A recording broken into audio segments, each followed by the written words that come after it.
Eskerrik asko, kafe azkarra izan da, baina, bueno, mila esker, bertaratu zareten hoy, puntual. Tras el café, vamos a dar paso a la ponencia que tiene por título Innovaciones con perspectiva de género, mejorar la excelencia en ciencia y tecnología. La relación entre la perspectiva de género y la innovación es bastante compleja. Al fin y al cabo, las relaciones que ya existen de poder entre hombres y mujeres hacen que participemos de una forma completamente diferente en la sociedad y así también en la innovación. No participamos igual y tampoco nos beneficiamos igual de ella. Está comprobado además que todo el mundo sale beneficiado en la innovación cuando hay diversidad en la toma de decisiones. O sea, suelen ser soluciones más creativas y además más efectivas. El acceso igualitario a oportunidades de innovación incluye, lo hemos comentado, tanto la educación, la financiación, los recursos y las redes de apoyo. Y también es importante la identificación de necesidades específicas que a menudo pasan desapercibidas. Pues, por ejemplo, en el ámbito de la tecnología de la salud, como bien sabemos, muchos estudios no nos tienen en cuenta a las mujeres y eso repercute directamente no solo en nuestra salud, sino también en nuestras oportunidades. Por supuesto, el empoderamiento económico, lo vamos diciendo una y otra vez, fomentar el emprendimiento liderado por mujeres y crear nuevas oportunidades de negocio en campos innovadores. Todo lo anterior, por supuesto, desafía todos los estereotipos de género que vivimos en toda la sociedad de forma transversal y en estos campos tradicionalmente dominados por hombres, como son la tecnología y la ingeniería, queda de manifiesto. No olvidemos también las tecnologías sensibles al género, es decir, aquellos productos, servicios, tecnologías que se diseñan ya de base para que puedan ser inclusivos y sean respetuosos. Y ética y equidad en la innovación, pues que los beneficios también sean repartidos de forma justa. Tengo ahora el gusto de presentar a una experta en esta materia que ha dedicado gran parte de su carrera profesional y trayectoria de vida a dar forma a todo esto. Ella es Londa Schiebinger, catedrática de la Cátedra John L. Hinds de Historia de la Ciencia en la Universidad de Stanford y directora fundadora de Gendered Innovation in Science, Health and Medicine, Engineering and Environment. It's an honor to have you with us online, Professor Schiebinger. Are you there? No, not yet. Me dicen que siga hablando. Muy bien, pues yo sigo hablando. Va a ser por hablar si me dedico a eso. Bien, ¿qué vamos a conocer sobre todo? ¿Dónde va a poner el foco la profesora o el profesor Schiebinger? En que no solo lo hagamos de una forma transversal, sino que sea de alguna manera que empecemos a entender que lo que se está comentando una y otra vez, la doctora Sayé también lo ha comentado, que tenemos que ir a la base, tenemos que ir a la estructura. Y nos va a hablar de 3 puntos muy importantes. Vamos a necesitar arreglar 3 cosas. Ella lo va a decir. Vamos a necesitar arreglar los números, vamos a arreglar las organizaciones y también necesitamos arreglar el conocimiento, pero ella nos lo va a desarrollar ahora. Good morning. Greetings from Stanford University. I'm Londa Schiebinger, a historian of science at Stanford, and I'm sorry I can't be with you live today, and I wish you great success in your conference. So today, let me share my slides quickly.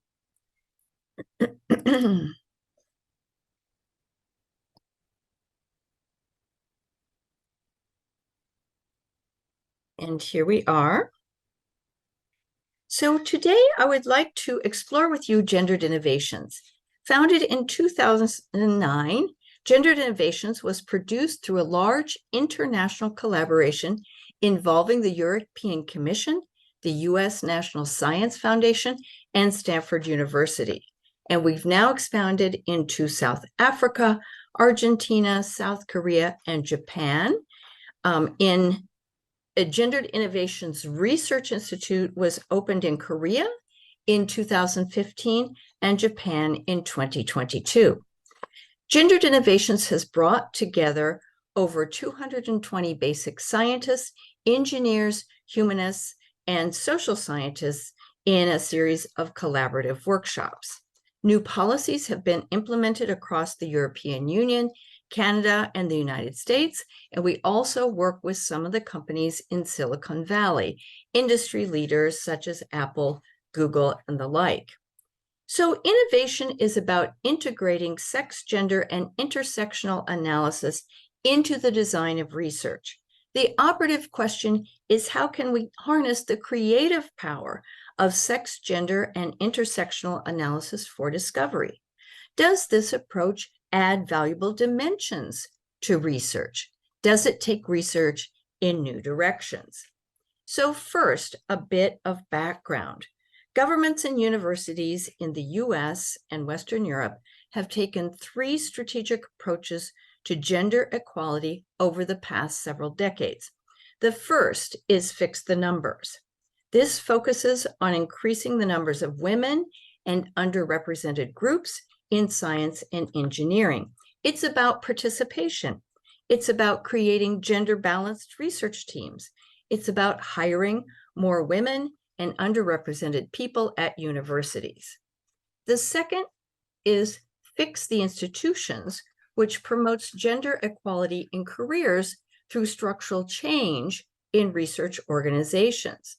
This is about reforming universities and research institutions so that everyone's careers can flourish. So much has been done on structural change in the US and in Europe. And here's a recent publication from the European Commission. Perhaps you've already seen it. It's Overcoming the Challenge of Structural Change in Research Organizations. And in the US, dual academic careers is an issue, especially for recruiting women. In 2008, I led this national study of dual career academic couples, and we gave all the data nationally and also, importantly, policy recommendations. Both of these publications are free and available on the internet. Now, the third fix is fix the knowledge, or gendered innovations. This stimulates excellence in research and technology by integrating sex, gender, and intersectional analysis into research. And in my short talk today, I'm going to focus on fixing the knowledge. For fixing the knowledge, I recommend our nature perspective as a good overview. You can also use the Gendered Innovations website. Now, we distinguish these 3 fixes analytically, but in reality, they work together. Although many people try to fix the numbers first, we academics will not fix the numbers unless we also fix the knowledge. So let me give you 2 quick examples of the link between who does science and what science is created. So using a sample of 1.5 million medical research papers, our study, this is a study I did with Matthias Nielsen, our study found a link between women's authorship and the likelihood of a study to include sex and gender analysis. So this should not be so. Sex and gender are important variables that should be in all papers where relevant. But we did, in fact, find that women are more likely to incorporate this analysis into the research. And so this is what we found. Of course, using these algorithms, we could only do binary gender, so we don't know about non-binary people. In a second study, Rim Koenig at Harvard's Business School shows that if all biomedical patents filed between 1976 and 2010 had been produced equally by men and women, there would be some 6,500 more female-focused biomedical inventions, leading to biotechnologies that would benefit women. So I'm on the board of a femtech right now. It's a startup and was created by some of my former Stanford students, and it's extremely interesting. Now, some criticize femtech for excluding trans and non-binary people, or people who were not born biologically female.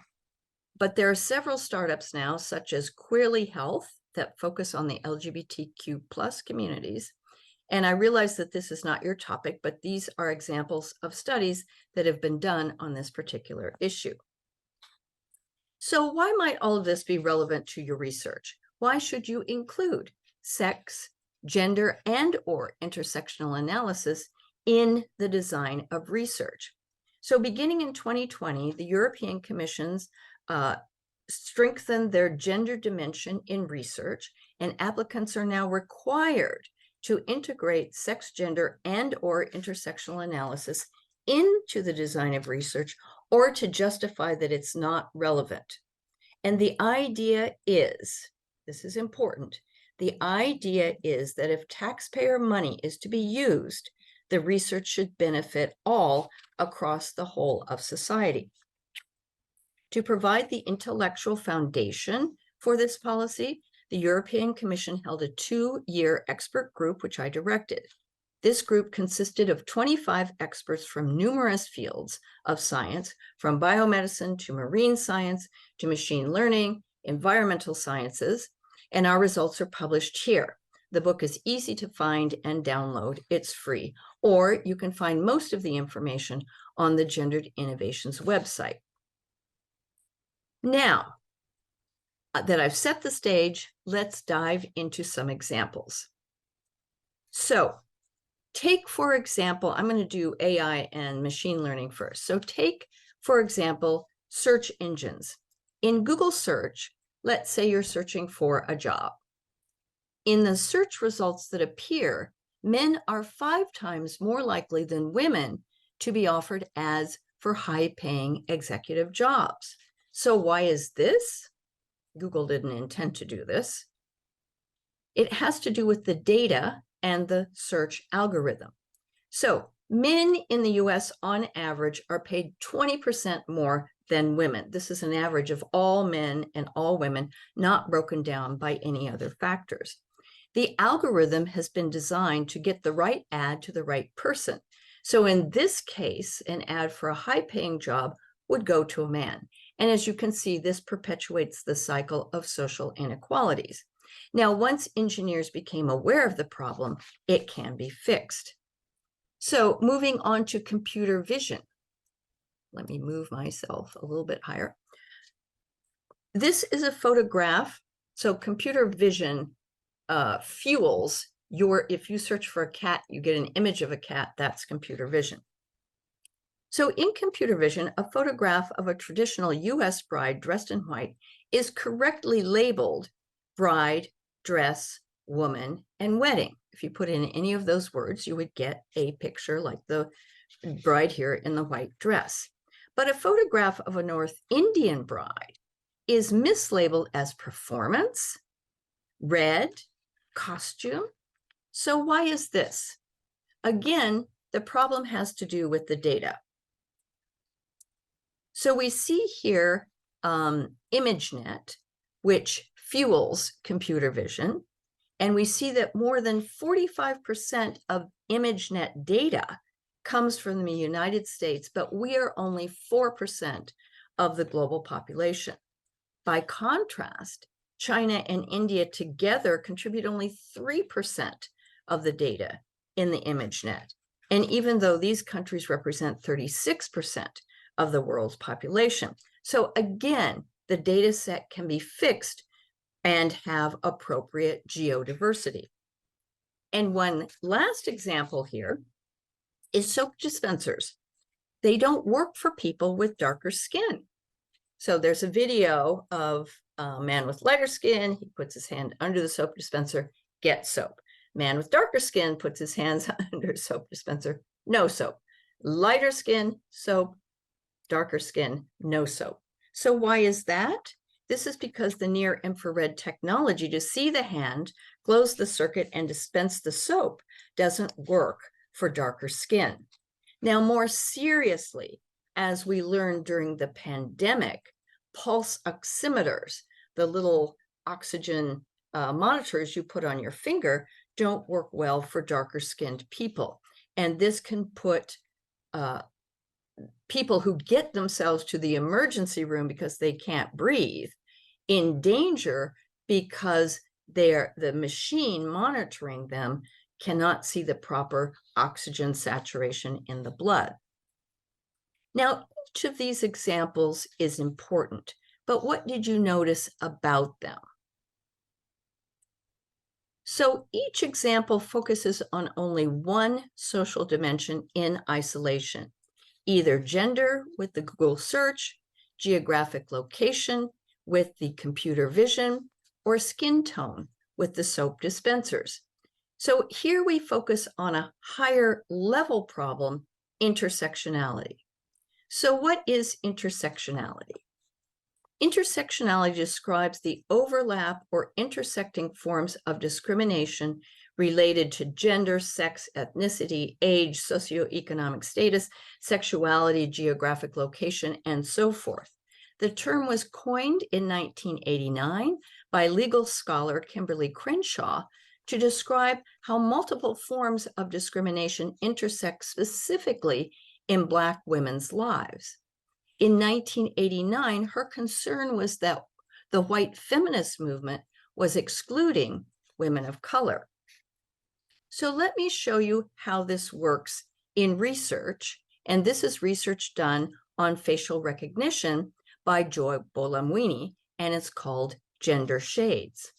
So Gender Shades studies intersectionality, specifically how sex and race intersect, and showed that facial recognition cannot see Black women's faces. And here we see the gender analysis. The systems performed overall better on men's faces than on women's faces. And then you see the race analysis. Systems perform better on lighter skin than on darker skin.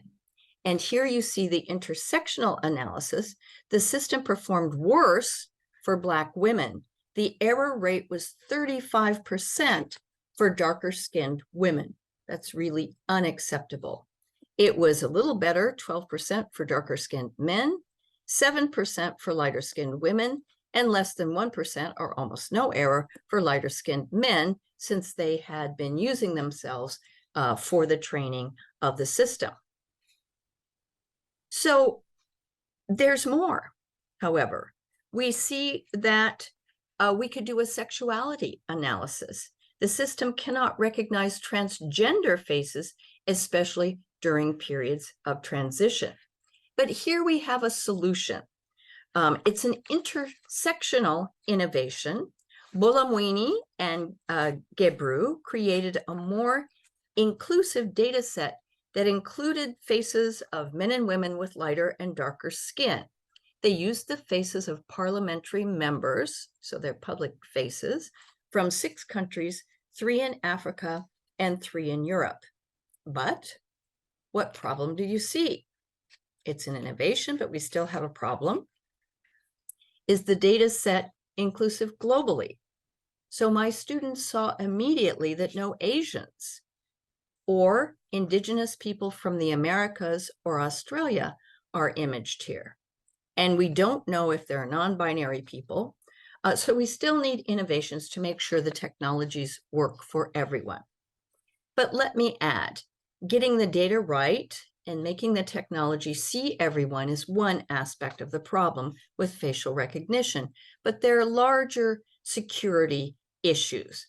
Transgender people, for example, may not want to be tracked by facial recognition systems at all. And the potential misuse of facial recognition has led Belgium to declare it illegal in their country, and France and Sweden to ban it in schools, and in San Francisco, it's banned by public authorities, that they can't use it, the police and the transit people.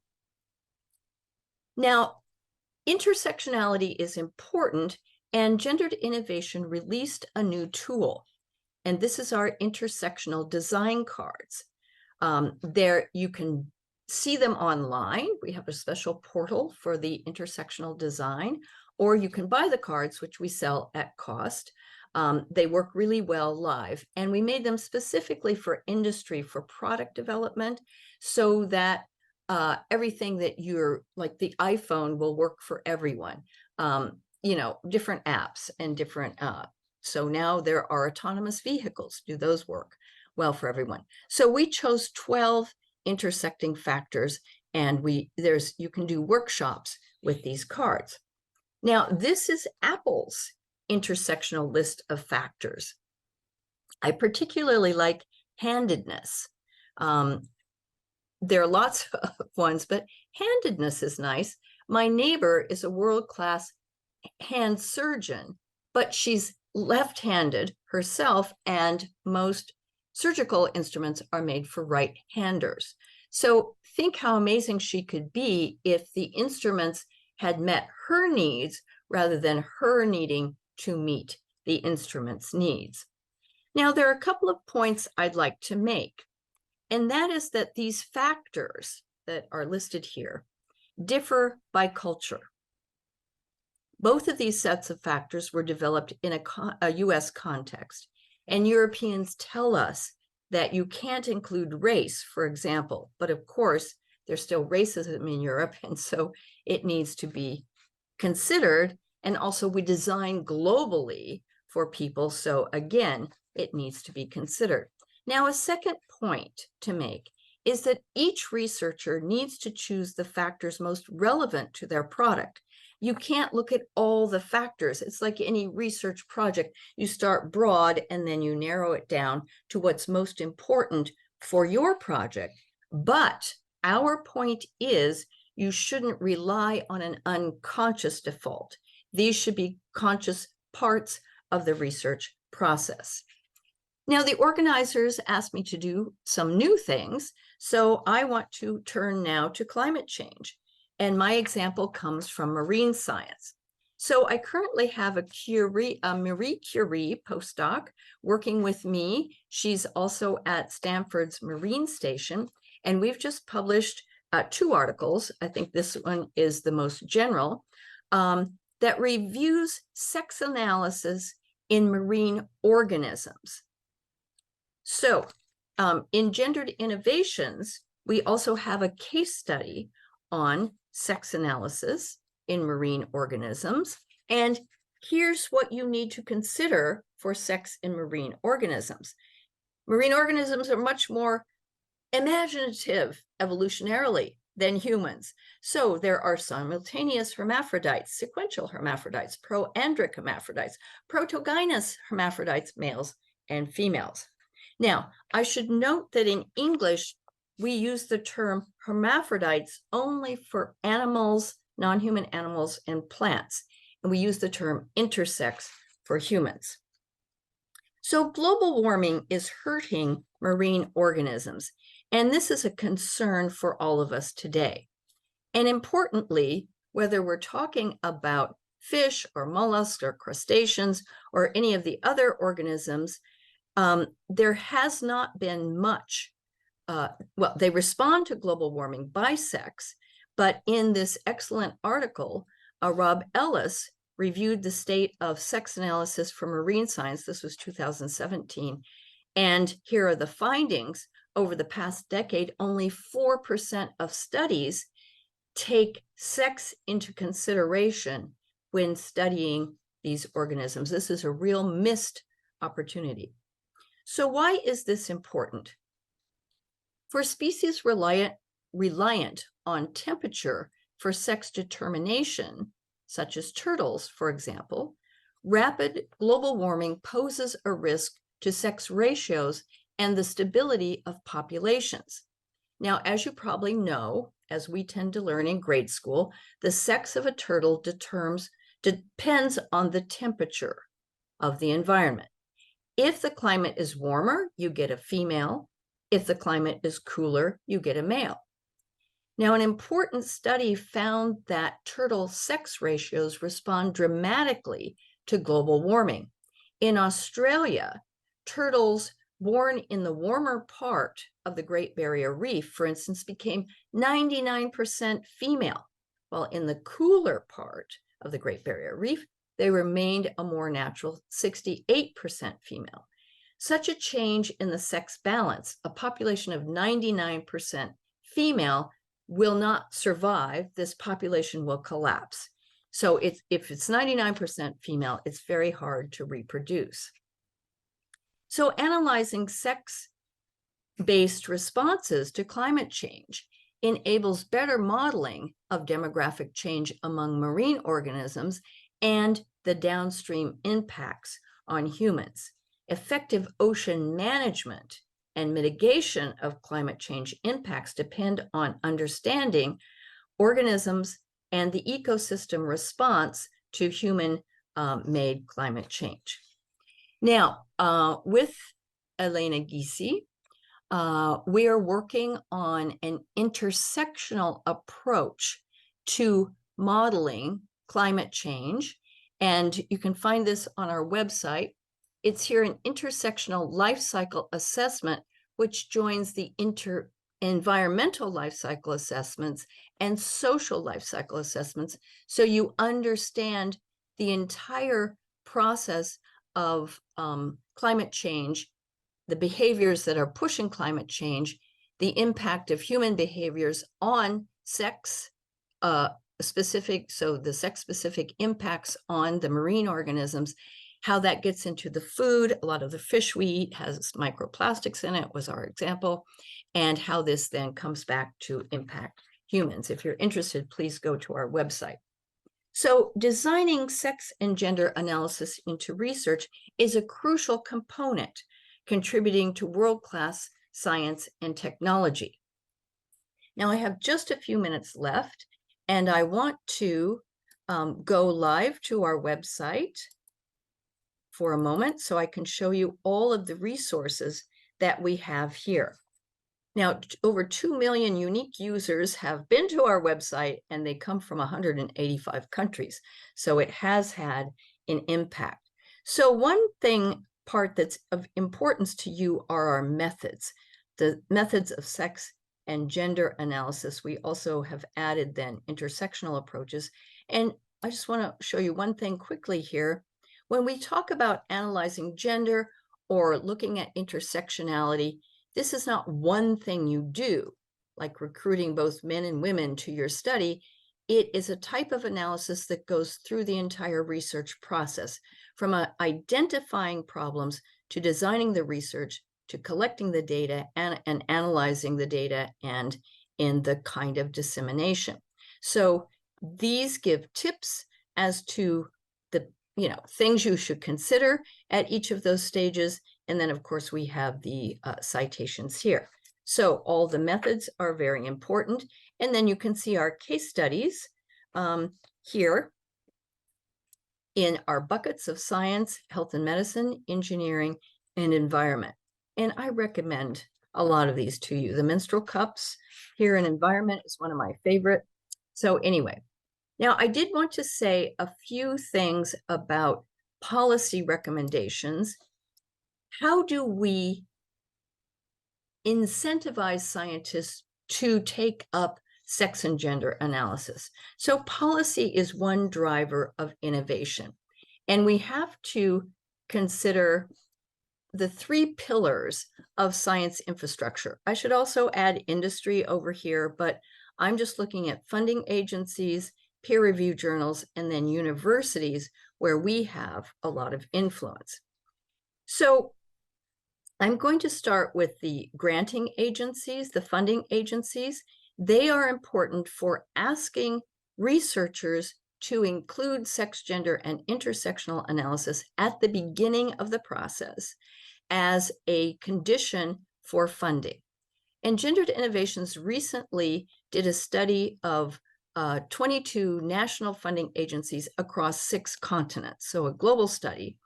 And we then created this roadmap of how to create excellent policy. And you can click into each one of these here, and we collected the best emerging practices. And you can see, so you don't have to make up your own definitions.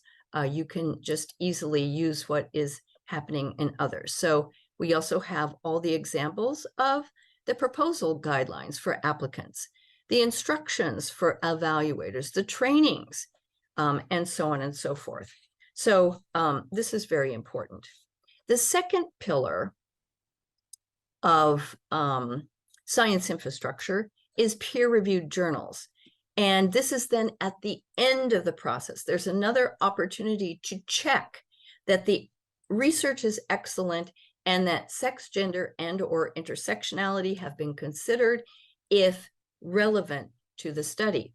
And what's very exciting, I've been collecting policies since about 2012, 2016, And what's very exciting is that Elsevier, for example, which has so many journals, they have put in guidelines for authors for sex and gender-based analysis, not intersectionality yet, we're working on that, across 2,300 of their journals. So it used to be that these kinds of guidelines were only for medical journals, biological journals, but now look, it's for information and software technology.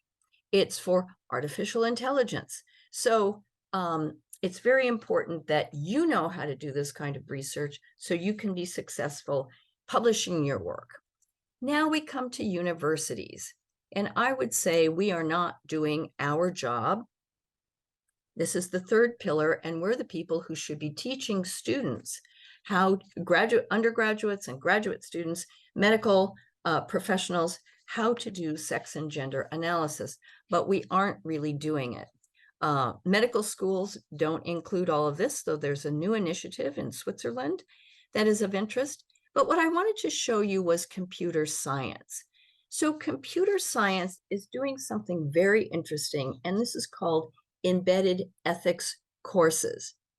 These courses teach the social analysis, the social impact of computer science research along in the very same course as the technical skills are taught. So this is very exciting. This started at Harvard in 2017. Stanford has been doing this since 2020. We found it so important that we did a case study on it. So if you're interested, you can look here and get more details. And then importantly, so we have some of the courses here.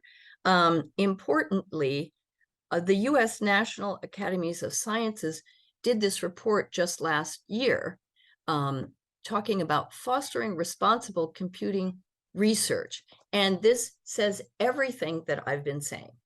So it's very exciting to see the engineers embrace this sort of thing. So I'm going to stop here. I'm sorry, I'm not here to take your questions. However, if you have some really important questions that you would like to ask me, you can email me. You can also sign up for the Gendered Innovations listserv, which sends out some of the newest research in this area. So thank you very much for your attention, and I hope you have a wonderful conference.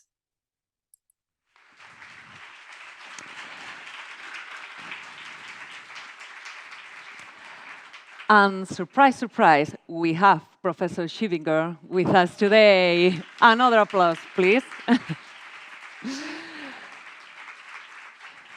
Thank you very much, Professor Schiebinger, for bringing us specific cases and research to understand better how important it is to have innovation based on gender perspective and the tools you gave us as well. Thank you very much. Let's start with the Q&A. Anyone? Catedrática? I'm going to make you a question. Nowadays, organizations, institutions, and companies have sufficient information about biases and maybe some kind of discriminations. What is the biggest challenge to achieve the three main strategic areas you mentioned before? I mean, the fix the numbers, fix the knowledge, and fix the institutions.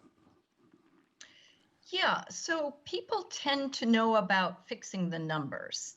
Since 1980, the US has been gathering statistics. Universities are very interested in doing all of this. And people have also caught on to the transformational structural change of research organizations, which is very exciting. We had the giant advanced program in the US. And I know Europe has also been doing this. Now, what isn't known is fix the knowledge. And this is where we need these incentives to establish professors and researchers to learn how to do this. And I think the funding agencies and the peer-reviewed journals are offering great incentives. But anytime your university is doing grants internally, or you can even offer seed money, seed grants to get them ready to apply to the EC, for example, you can give seed grants for sex, gender, and intersectional analysis in any research the person is currently doing. So we do this at Stanford in the medical school. It's just small bits of money. It's not a lot, but it's enough that professors will do a short application, and then they meet together in the spring and discuss what they've found. And I think it's good to give these carrots.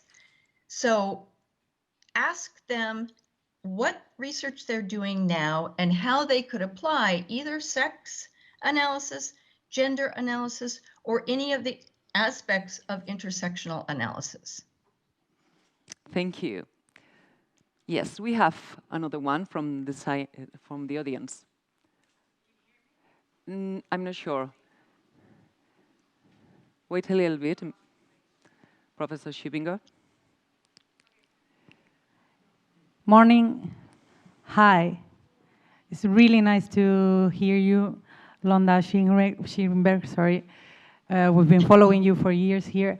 And I have to ask you a very concrete question, a certain question regarding people that do research where sex variables are not important in principle. I'm talking about, for example, here in San Sebastian, we have a strong community in theoretical physicists and so on, and quantum physics and so on, and it's the way we're going forward.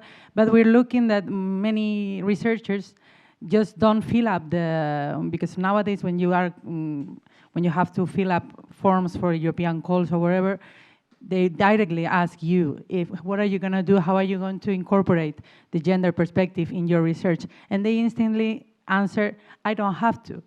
So as far as I am coordinating the gender equality plan, I'm more and more looking forward to find something like not focusing it on research, but more on the way you, for example, deal with your research group, or what other kind of, what do you think about this? Or should we go on that track, especially for these people that are not working with medical issues or whatever?